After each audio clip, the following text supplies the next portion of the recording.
One of the first impressions that Bunnie XO had of her husband Jelly Roll was revealed in the year 2015. Who the heck is this man?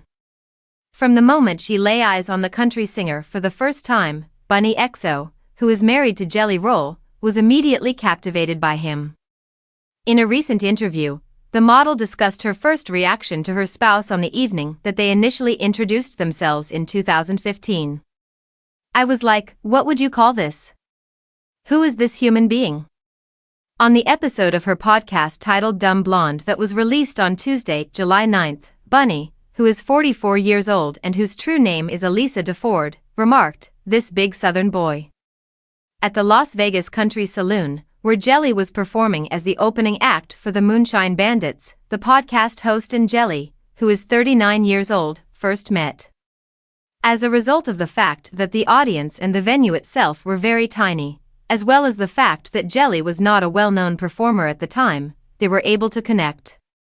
She went on to add that she and the other people who were attending the performance were drinking and stuff like that backstage. In addition, she said that nobody even knew who he was.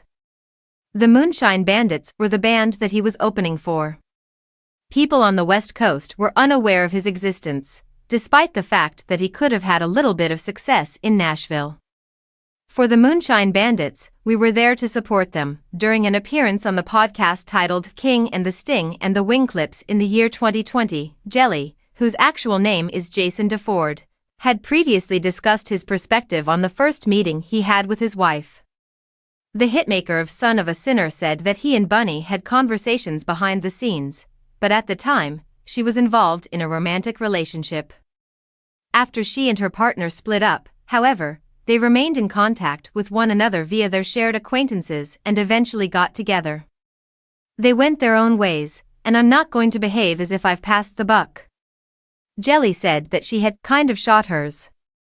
The winner of the CMT Music Awards said that he had informed Bunnie of his intention to go to Las Vegas in order to shoot footage for music videos, and that she had offered to provide him with a place to stay at her home.